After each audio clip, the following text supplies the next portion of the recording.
আচ্ছা মা, কালকে সকালবেলা যখন শুভ কাজে বেরোবে, আর শুভ কাজে বেরোনোর সময় পাশ বাড়ির সঙ্গে খুব ঝগড়া, মানে ঝগড়া বলা ভুল হবে মা, মারামারি কাটাকাটি খুনোখুনি হয়ে গেছে, থানা পুলিশ মানে মামলা চলছে, পাঁচিল তুলে দেওয়া হয়েছে, পাশ বাড়ির চোখে চোখ রেখে কথা বলা নেই, মানে মুখ দেখা দেখি নেই। তুমি কালকে সকালবেলা কোনো একটা শুভ কাজে যাবে, স্নান করেছো, শুদ্ধ বস্ত্র পরিধান করেছো, আর সবে দরজাটা খুলে বেরিয়েছো, আর ওই পাশ বাড়ির শত্রু তোমার সামনে পড়ে গেছে, গুরুজন সামনে পড়ে গেছে। আমার সত্যি করে বলো, সামনে যদি পড়ে যায় তুমি প্রণাম করে তারপরে তুমি শুভ কাজে বেরোবে তো? সে আগে থেকে মাথা নেড়ে দিয়েছে না, বলে মৌমিতা তোমার কি মাথা খারাপ হয়ে গেল? আমার শত্রু, ওর মুখ দেখে যাব মানে আমার দিনটা মাটি হয়ে যাবে, দিন খারাপ যাবে। যারা দাঁড়িয়ে আছেন, যারা বসে আছেন, আমি কীর্তনী, আমার সম্প্রদায়, সবার কথা একটাই, শত্রুর মুখ দেখলেই আমাদের দিন খারাপ যায়। শত্রুর মুখ দেখে যদি কোথাও যাও আমাদের যাত্রা অশুভ হয়। কিন্তু বাবা এটা আমাদের বিধান, এ সমাজের মানুষ আমরা বিধান তৈরি করেছি, কিন্তু এটা শাস্ত্র বিধান দেয়নি। একটা কথা কান খুলে শুনে নাও না, যদি সেই শত্রু তোমার বয়সে গুরুজন হয়, শুধু একটাই কথা মনে রাখবে, সে তোমার ক্ষতি চাইছে, তুমি যদি প্রকৃত তার ক্ষতি না চাও, সে যদি তোমার থেকে বয়সে বড় হয়, তুমি একবার শুভ কাজে যাওয়ার সময় সেই গুরুজনের পদধূলাটা নিতে শেখো। আর যদি তোমার চরিত্র এমন হয়, তুমিও বাবা মহাভারতে যুধিষ্ঠির মতো এই জন্মে সশরীরে হবে স্বর্গবাস। এটা আমার কথা নয়, মহাভারত প্রমাণ দিল, শত্রুকে বড় জায়গা দাও। আর যারা যারা শত্রুকে বড় জায়গা দিতে পারবে বাবা, না গিয়েছিল অর্জুন, না গেল ভীম, না গেল নকুল সহদেব, না গেল দ্রৌপদী, কেউ যেতে পারলো না সশরীর স্বর্গবাস, গিয়েছিল যুধিষ্ঠির মহারাজ। কেন? তার প্রতিটা পদক্ষেপ, প্রতিটা চলার পথ, যারা মহাভারত পাঠ করবেন বা যারা রামায়ণ পাঠ করেন বা শোনেন, রামায়ণ বলো আর মহাভারত বলো বাবা, সবটাই কিন্তু সমাজ শিক্ষা, সবটাই সমাজ শিক্ষা। যেমন রামায়ণ যদি কেউ পড়েন বা কেউ যদি শোনেন, রামায়ণ পড়লে বুঝতে পারবেন বাবা, রঘুপতি রামচন্দ্র তিনি মর্যাদা পুরুষোত্তম রাম, সমাজকে শিখিয়েছে বাবা, একজন দেশের রাজা হয়ে প্রজাদের কি করে ভালোবাসতে হয়। রামচন্দ্র শিখিয়েছে একজন স্বামী হয়ে তার স্ত্রীকে কতটা সম্মান করতে হয়। রামচন্দ্র রামায়ণে শিখিয়েছে একজন সন্তান হয়ে তার পিতামাতাকে কেমন করে শ্রদ্ধা ভক্তি করতে হয়। তাহলে রামায়ণ পড়লে এগুলো বুঝতে পারবেন। আর ঠিক মহাভারত যদি কেউ পাঠ করেন বা শোনেন, এটাও বাবা সমাজ শিক্ষা। এই যে এখন আমি যে কথাটা বলবো একটু হৃদয়ঙ্গ করবেন, যদি কারোর একটু অনুভূতি জাগে, কারোর যদি একটু চৈতন্য জাগে। এই যে প্রণাম, শত্রুকে বড় জায়গা দিয়েছিল যুধিষ্ঠির মহারাজ, যার জন্যই বাবা পঞ্চ পাণ্ডব সশরীরে তারা কৃষ্ণকে সঙ্গে নিয়ে বাবা হস্তিনাপুরে আবার যুদ্ধ করে ফিরে এসেছে। কেন? শুধুমাত্র শত্রুকে বড় জায়গা দিয়েছিল। সে শত্রুটা কে জানো? এই মহাভারতে বাবা যেদিন কুরুক্ষেত্রের মাঠে যুদ্ধ হবে, ভগবান কৃষ্ণ, যুধিষ্ঠির মহারাজ, দুজন একত্রিত ভাবে একই জায়গায় দাঁড়িয়ে আছে। ভগবান কৃষ্ণ যুধিষ্ঠির মহারাজকে ডাকলেন, যুধিষ্ঠির দাদা, ও যুধিষ্ঠির দাদা, আরে বিলম্ব করো না, তুমি তাড়াতাড়ি রণসাজে প্রস্তুতি নাও, সকালবেলা তো যেতে হবে ধর্মক্ষেত্রে কুরুক্ষেত্রে, তাই তুমি বিলম্ব না করে তাড়াতাড়ি তৈরি হও। ভালো করে শুনবেন মা, এই জায়গাটা শত্রুকে কিভাবে বড় জায়গা দিয়েছিল। তা ভগবানের কথা মতো যুধিষ্ঠির মহারাজ বলছে, কৃষ্ণ একটা কথা বলবো। কৃষ্ণ কি কথা বলো যুধিষ্ঠির মহারাজ? বলছে, শোনো কৃষ্ণ, আমি কিছুক্ষণের জন্য আমি একবার বড় মার কাছে যেতে চাই। ও মাইরা, যুধিষ্ঠির বড় মাটা কে গো? গান্ধারী, 100 পুত্র সন্তানের মা, আর একটা মেয়ে ছিল দুঃশল্যা, মানে মোট 101টা ছেলে মেয়ে। সেই গান্ধারী হচ্ছে যুধিষ্ঠির বড় মা। তা ভগবান কৃষ্ণ হেসে বলছে, সে কি ব্যাপার, সকালবেলা আমরা যাব রণক্ষেত্রে, কুরুক্ষেত্রে, আর তুমি রাতের অন্ধকারে তুমি বড় মার কাছে কেন যাবে? কৃষ্ণ, বড় মার কাছে এই জন্যই যাব, একবার আমি আমার বড় মার পদধূলাটা নিতে চাই।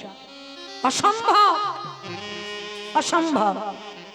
যে বড় মা জীবনে তোমার ভালো চাইলো না, যে বড় মা সারা জীবন ঠাকুরের কাছে মাথা টুকে বলেছে কবে তোমাদের মৃত্যু হবে, যে বড় মা আঁচল পেতে ভিক্ষা করে পঞ্চ পাণ্ডব নিধন হবে কবে, আর তুমি কিনা যুদ্ধে যাবার আগে সেই বড় মাকে প্রণাম। যুধিষ্ঠির মহারাজ হেসে বলল, কৃষ্ণ, এইটা যদি অন্য কেউ বলতো আমি মানতাম, কিন্তু তোর মুখে তো সাজে না ভাই। আমি জানি আমার বড় মা ভালো নয়, আমি জানি আমার বড় মা সবসময় আমার অমঙ্গল চাই, শুধু আমার কেন, আমার 4টে ভাইয়েরও অমঙ্গল চাই। কিন্তু কৃষ্ণ, তাতে কি হয়েছে? হরি বল, সে যে আমার বড় মা। যুধিষ্ঠির পদ দেখেন, আমার মায়ের থেকে বড়, আর যে আমার বড় মা হয়, যে আমার মায়ের থেকে বড় হয়, কৃষ্ণ যুদ্ধে যাওয়ার আগে যদি আমার বড় মার পদধূলাটা না নিয়ে, কৃষ্ণ কোনদিন যে আমি শুভ কাজে গিয়ে জয়ী হতে পারবো না। তাই তুমি আমায় অনুমতি দাও, একবার আমি আমার বড় মাকে প্রণাম করেই চলে আসব।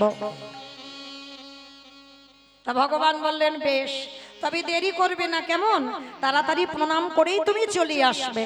ঠিক আছে কৃষ্ণ, আমি যাব আর প্রণাম করেই চলে আসব। গান্ধারীকে প্রণাম করতে যাচ্ছে মা, সব থেকে বড় শত্রু যুধিষ্ঠির, কারণ গান্ধারী তো ভাবে এরা আমাদের শত্রু। আর গান্ধারী তখন কি করছিল জানো? আচ্ছা মায়েরা বলেন তো, আজকের আমার ছেলের ভালো হবে না মন্দ হবে, প্রথমে কে বুঝতে পারে? কে বোঝে গো? মা। এই মা ডাকটা খুব ছোট ডাক, জানো, খুব ছোট ডাক। সব অক্ষর দুটো করে হয়, কিন্তু মা ডাক একটা অক্ষর। ভগবান এই মা নামে এমন একটা সুধার রস দিয়েছিল, মা নামে সুধা ছড়িয়ে, মা নামে সুধা খড়ে, মা বড় সুধার সমান, ডাকেলে জুড়াই আইসে পড়া।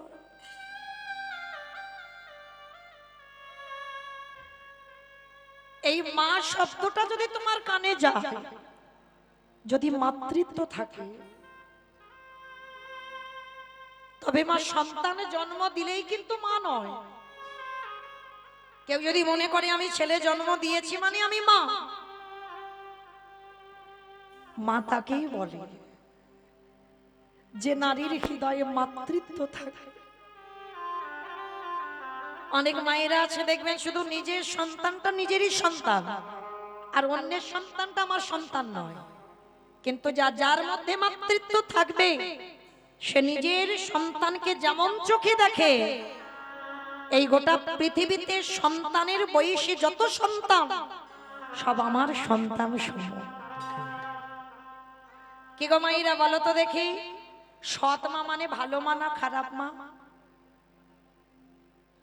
সৎ মা মানে ভালো মা না খারাপ মা? ভালো মা। সৎ মা মানে বাবা আপনারা কি বলেন, ভালো মা, খারাপ মা?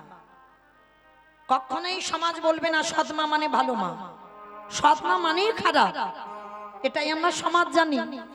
কিন্তু মা সৎ মা যদি খারাপ মা হবে, কই একবারও তো আমরা বললাম না অসৎ মা, খারাপ মা, বলছি কি সৎ মা।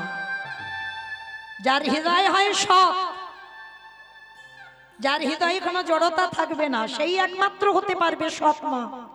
সৎ মা সবাই হতে পারে না মা।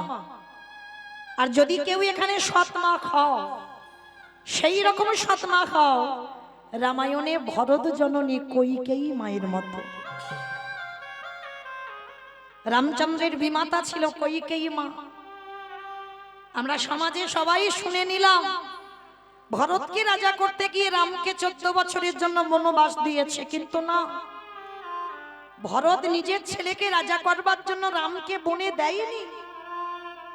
রামকে 14 বছর বনে পাঠিয়েছিল কইকেয়ী মা। কেন? একবারও তো বললো না রাম 13 বছর বনে যাক, একবারও বললো না রাম 12 বছর বনে যাক, একবারও বললো না রাম 10 বছর বনে যাক। একটাই কথা বলেছিল, রাম যেন 14 বছর বনে যাক। কেন? কারণ অযোধ্যায় সবাই ভুলে গিয়েছিল যে কথা, সেই কথা আমার কইকেয়ী মায়ের মনে ছিল।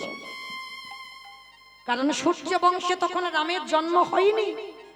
রাম লক্ষ্মণ ভরত শত্রুঘ্ন আসবার অনেক আগে সূর্য বংশকে একটা অভিশাপ দেওয়া ছিল, যদি কোনো এই বংশে পুত্র সন্তান এসে যদি 25 বছরের আগে যদি সিংহাসন পেয়ে যায়, যদি তার রাজ্য অভিষেক হয়ে যায়, তৎক্ষণাৎ তার অপঘাতে মৃত্যু হবে।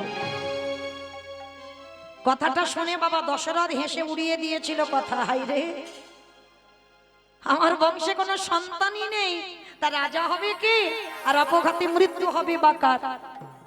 কিন্তু বহু বছর পর পুত্রেষ্টি যজ্ঞ করে রাম লক্ষ্মণ ভরত শত্রুঘ্নকে পেয়েছিল। আর যেই না রাম লক্ষ্মণ ভরত শত্রুঘ্নকে পেল, আর পাবার পর ভুলে গেল অভিশাপের কথা। শুধু একজন মায়ের মনে ছিল, মা কইকেয়ী মা। তখন রামের বয়স হচ্ছে 12 বছর। কইকেয়ী মা রাতের অন্ধকারে ঘরে গিয়ে হিসেব করে নিল, রামের রাজ্য অভিষেক হবে 12 বছর বয়স,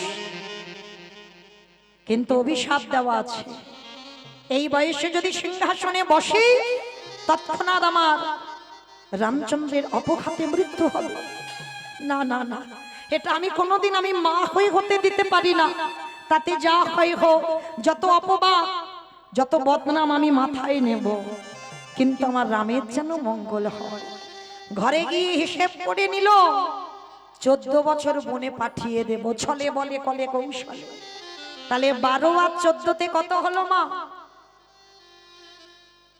কত হলো? 28। দেখো খিচুড়ি স্কুলে যাই নাই। কত হলো? 26। তাহলে 25-এর আগে যদি সিংহাসন পায় তখন মৃত্যু হবে, আর 26 হয়ে যাবে। তারপরে যদি আমার ভরত অযোধ্যায় ফিরে রাম যদি সিংহাসনে বসে, তখন তো আমার রামের মৃত্যু হবে না। এই কথা ভেবে রামকে বনে পাঠিয়ে দিল। 14 বছর, 13 বছর নয়, 12 বছর নয়, 14 বছরই পাঠালো।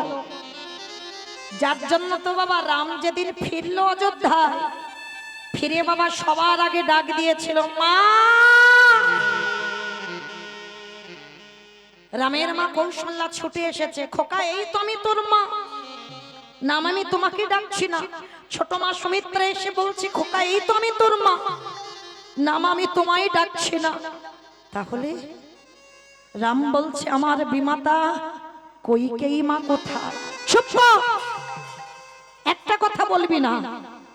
যে কইকেয়ী মায়ের জন্য তুই 14 বছর বনবাস, যে কইকেয়ী মায়ের জন্য অযোধ্যা অন্ধকার, যে কইকেয়ী মায়ের জন্য আমরা বৈধব্য জ্বালা পাচ্ছি, যে কইকেয়ী মায়ের জন্য তোর পিতা দশরথ প্রাণ হারালো, যে কইকেয়ী মায়ের জন্য গোটা অযোধ্যা পুরী আধারে নেমে এসেছে, ভিখারি হয়ে গেছে সবাই, অযোধ্যা থেকে লক্ষ্মীহীন হয়ে গেল, আর তুই কিনা আগে অযোধ্যায় ফিরে সেই মার খবর চাইছিস। রামচন্দ্র সব কথাটা শুনে একটাই কথা বলল, তোমরা বুঝবে না, শুধু একবারে বলো আমার কইকেয়ী মা কোথায়? তোকে বনবাসে পাঠাবার অপরাধে অযোধ্যাবাসী তাকে কারাগারে বন্দী করেছে। রামচন্দ্র পাগলের মতো ছুটে গেল কারাগার, আর কারাগারে গিয়ে দেখছে কি জানো, কইকেয়ী মা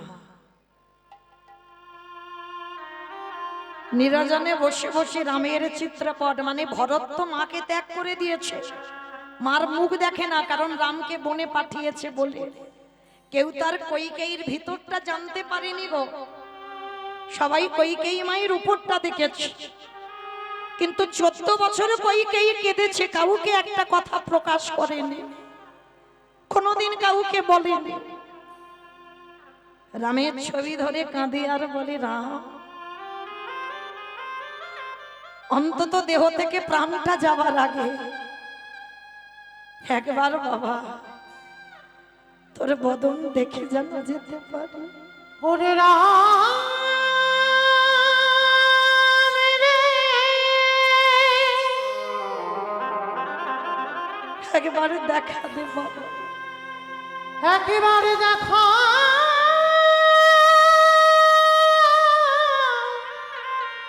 দেখা দে।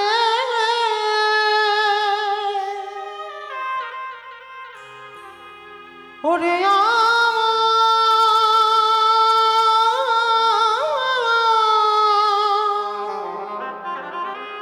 নয়নে মনি। ঠিক সেই সময় রামচন্দ্র গিয়ে একেবারে কইকেয়ী মার চরণে আছাড় খেয়ে পড়ল, চরণ দুটো বক্ষে জড়িয়ে নিল। কইকেয়ী মা বলে উঠলেন, কে কে কে আমায় এমন পরশ করলি? পরশমণির পাথর বাবা লোহাতে ছোঁয়ালে লোহা সোনা হয়, আর জগতে আমার ভগবানের পরশ যে একবার পায় তার হৃদয়টা সোনার থেকে আরো দামি হয়ে যায়। যেই না পরশ করেছে কইকেয়ী মা চমকে উঠেছে, কে? সর্বাঙ্গে হাত বুলিয়েছে, মা আমি তোমার রাম। রাম তুই এসেছিস? মা একটা জিনিস চাইবো, তুমি দেবে? বল বাবা কি চাস? ওরে রাম রে, তোর কাছে আমার একটাই নিবেদন, যদি আমায় একটু দিতেই চাস,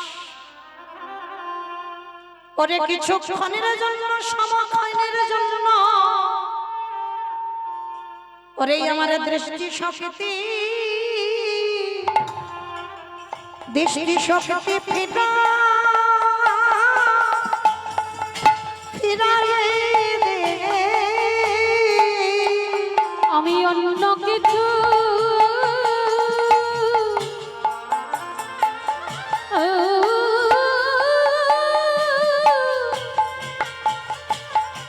না না চাহি না রে মা, আমার দৃষ্টি শক্তি ফিরায়ে দে। যেই না বলেছে দৃষ্টি ফিরিয়ে দে, রাম বলছে, ও তুমি পৃথিবীর আলো দেখবে, একবার দে। যেই না রাম হাতের চোখে বুলাইয়ে দিল, কইকেয়ী মা দৃষ্টি শক্তি ফিরে পেল। আরে যেই না দৃষ্টি ফিরে পেল, দেখে কিনা আজ রাম দাঁড়ায় নাই, শঙ্খ চক্র গদা পদ্মধারী চতুর্ভুজ নারায়ণ দাঁড়ায় আছে। সেই রূপে দর্শন করে কইকেয়ী মায়া মা ওই ভগবানের চরণে লুটায়ে পড়ল, কারণ দেখতে পেল মায়া মা যে অঙ্গে রামচন্দ্র, সেই অঙ্গে চতুর্ভুজ নারায়ণ দাঁড়ায় আছে। আরে জানতে বাকি হলো না, যেই আমার নারায়ণ সেই হলো আমার রামচন্দ্র, সেই হলো আমার কৃষ্ণচন্দ্র, সেই হলো কলিযুগে আমার গৌর হরি। এইবার কইকেয়ী মা বলছে, রাম আর একটা জিনিস চাইবো, দিবি বাবা? আবার এই তো তুমি চোখ চাইলে চোখ দিলাম, আবার কি চাও? আর একটা জিনিস দে দে আমার, অন্ধ করে দে রে। আমার আর তো নয়, আমার আর তো নয়ন চাহি না রে বাপ, দেবে অন্ধ করে দেবে। আস্তে। ও মা, তুমি চোখ নিলে আবার বলছো তুমি অন্ধ হবে কেন? ওরে রাম রে, এই পাপ নয়নে যে একবারে ভগবানে দেখে ফেলে, পাপ নয়নে যার একবারে ভগবত কৃপা হয়ে যায়, তারে কি আর জগতে কোনো কিছু দেখতে ভালো লাগে? তাই রাম রে, তুই আমায় অন্ধ করে দে। যতদিন আমি বেঁচে থাকবো ততদিন অন্ধ হয়ে থাকতে চাই। কেন জানিস? এই নয়নে যে আমি তোর সেই রূপ দর্শন করেছি। সেই দিন রাম বলল, মা কথা দিলাম এই জন্মে তুমি আমার বিমাতা, আমি তোমার নিজের সন্তান নয়। এর পরের জন্মে আমি তোমার নিজেরই সন্তান হয়ে যাব, কিন্তু সন্তান হব বটে, কোনদিন মাতৃদুগ্ধ পানে করব না। আমি এই প্রতিজ্ঞা মাগো করে রাখলাম, কোনদিন মাতৃদুগ্ধ পানে করব না। আস্তে। আর সেই কইকেই মা পরের জন্মে কহলেও দেবকী, আর দেবকীর গর্ভে ভগবান কৃষ্ণ এলো, কিন্তু ভাদ্র কৃষ্ণাষ্টমী তিথিতে নিয়ে চলে গেল বসুদেব, স্তনদুগ্ধ পান করা হলো না। আর সেই কইকেই মা দেবকী হয়ে স্তন মর্দন করে দুগ্ধগুলো মাটিতে ফেলেছিল। আর যখনই মাটিতে ফেললো, সঙ্গে সঙ্গে আমার ভগবান কথা দিল, মা গো আমি কথা দিলাম আমার সেবার বস্তু তুমি যখন মাটিতে দিলে, ওগো মা গো, আগত কলিযুগে যেদিনই আমি গৌর হয়ে নদিয়ায় যাব, সোনার থালাতে নয়, তামার থালাতে নয়, স্টিলের থালাতে নয়, শাল পাতাতে নয়, আমি কথা দিলাম আমার সেবার বস্তু যখন মাটিতে দিলে, যেদিনে গৌর হয়ে যাব, ওই মাটির পাত্রে সেবা করব। নিতাই গৌর হরি করে রাখলাম, সেদিন মাটির পাত্রে সেবা করিব। শুধু মাটির পাত্রেতে নয়, সেই যে আমার বন্ধু সুদামা চিরে প্রসাদে ভিজায়ে চোখের জলে দিয়ে নিয়ে গেল দ্বারকাতে, আমাকে নিজের হাতে ওই চোখের জলের ভিজা চিরে প্রসাদে খাওয়াইলো। সেই দিন ভগবান দ্বারকায় প্রতিজ্ঞা করিল, ওই কলিযুগের মাটিতে যদি একজন ভক্ত মাটির মালার সাথে করে ওই চিরে প্রসাদে ভিজায় আমায় নিবেদন করতে পারে, শুধু এক জন্মে নয়, আমি জন্ম জন্ম তার হয়ে যায়। যে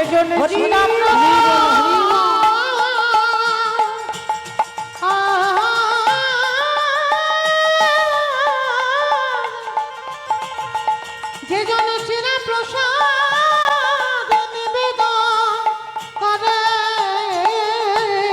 আমি জন্মে জন্ম তার হয়ে যাই। আস্তে। অমাইরা তাহলে বলো তো মহাভারতে ছিলাম কোথায়? পারবে বলতে? এটাই তো তত্ত্ব, যেখানে যাই না কেন ঘুরে ফিরে আবার গোড়াতে আসতে হবে। ছিলাম গান্ধারী, 101টা ছেলে মেয়ে, যুধিষ্ঠির প্রণাম করতে যাবে। এই মায়ের কথা বলতে গিয়ে সৎ মার কথা একটু বলতে গেলাম, কি মা মনে পড়ছে তো? বেশ, তাহলে যুধিষ্ঠির মহারাজ প্রণাম করতে যাবে, আর গান্ধারী মা কৃষ্ণের ছবিখানা নিয়ে কাঁদে, আরে বলে, কৃষ্ণ রে তুই আমার ঘরে 100টা সন্তান দিলি বটে, কিন্তু কৃষ্ণ রে ওরে 99টা খারাপ করতে পারতিস। একটা পারলি না মায় ভালো সন্তান করে দিতে, একটা পারলি না আমার ধর্ম পথের ছেলে করে দিতে, সবটা ছেলেকে অধার্মিক করে দিলি। গান্ধারী কাঁদছে। আর ঠিক সেই সময় যুধিষ্ঠির প্রণাম করবে বলে এসেছে। বড় মা, ও বড় মা। যেই না বড় মা বলে ডেকেছে, গান্ধারী চোখের জলটা মুছে দরজার ধারে এসেছে। কিরে, কাল সকালে যুদ্ধে যাবি তুই, হঠাৎ এই রাত্রিবেলা আমার কাছে? বড় মা, একটা জিনিস চাইবো, দেবে? বল কি চাস? না ওরকম করে নয়, আগে আমার মাথা ছুঁয়ে বলবো, যা চাইবো দেবে। বললাম তো দেব, বল কি চাস?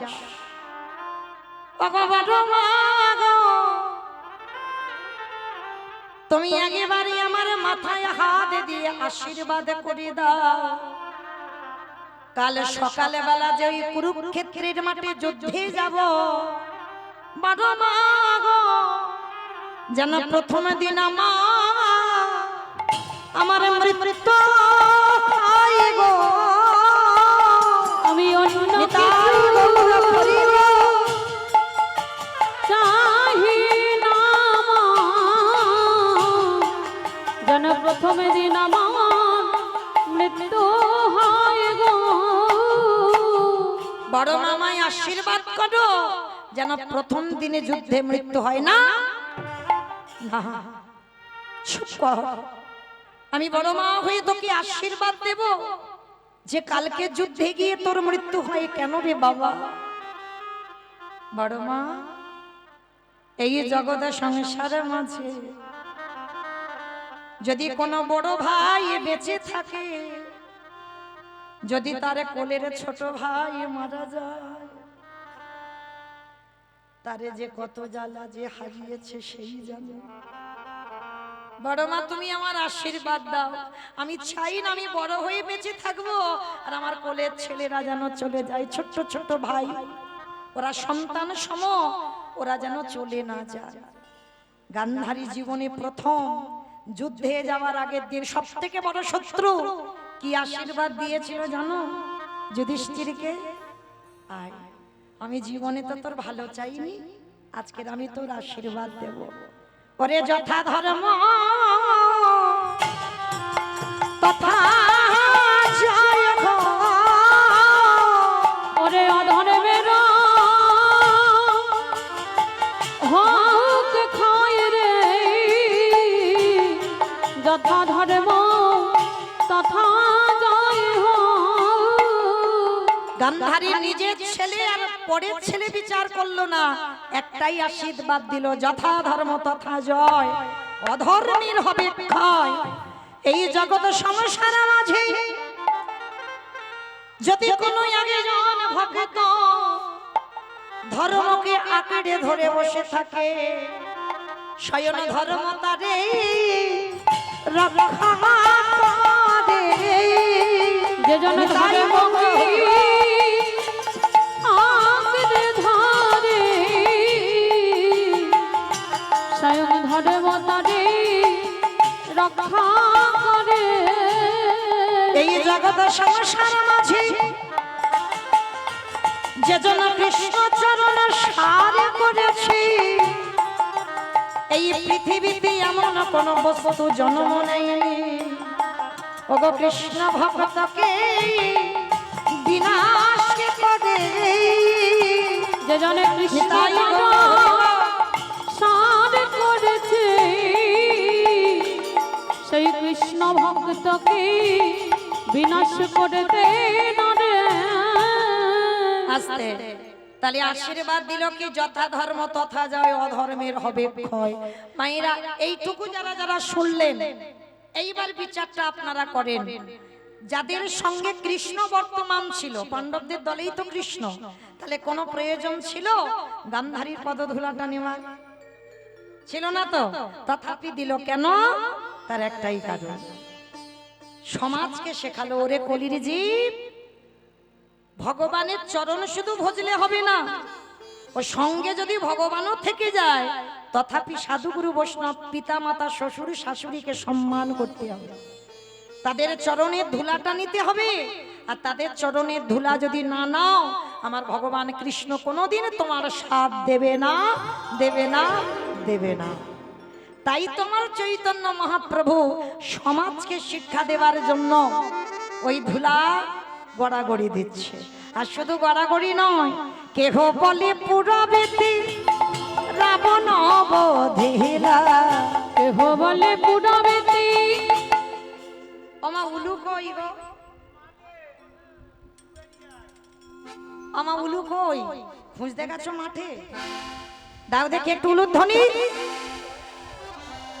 কেহ বলে পুরবেতি রাবণ বধিলা, কেহ বলে উড়াবেতে আমার গোড়ারে, গোড়া গোড়া গোড়া গোড়ারে।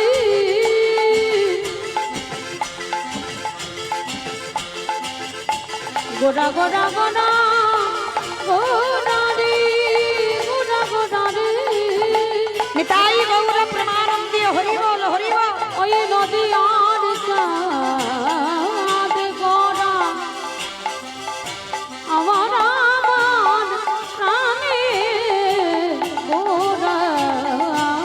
কেহ বলে পুরাবেতে রাবণ বধিলা, অগলকের বৈভব লীলা প্রকাশ করিলা, এই গোলকের বৈভব লীলা প্রকাশ করিলা, ওই গোলকের বৈভব লীলা প্রকাশ করিলা। শ্রী রাধারে ভাবে এবে গোড়ায় অবতাহা, শ্রী রাধার ভাবে রে গোড়া অবতার। হরে শ্রী রাধারে ভাবিবে গোড়ায় অবতার, ওই শ্রী রাধার ভাবে গোড়া অবতার। ওগো হরে কৃষ্ণ নামে গৌর করিলা প্রচার। হরে হরে কৃষ্ণ নামে গৌর করিলা প্রচার। ওই হরে কৃষ্ণ নামে গৌর হরিলা প্রচার। এইবারে লীলা প্রকাশ হলো, এইবারে লীলা প্রকাশ হলো, এইবারে লীলা প্রকাশ হলো, এইবারে লীলা প্রকাশ হলো। গোলকের বৈভব লীলা প্রকাশ করিলা, ওই গোলকের বৈভব লীলা প্রকাশ করিলা, ওই গোলকের বৈভব লীলা প্রকাশ করিলা। বাসুদেব ঘোষ কহে করি জোড়হা, করি জোড়হা। ওগো যে গৌর সেই কৃষ্ণ সেই তো জগন্ন, সেই তো জগৎ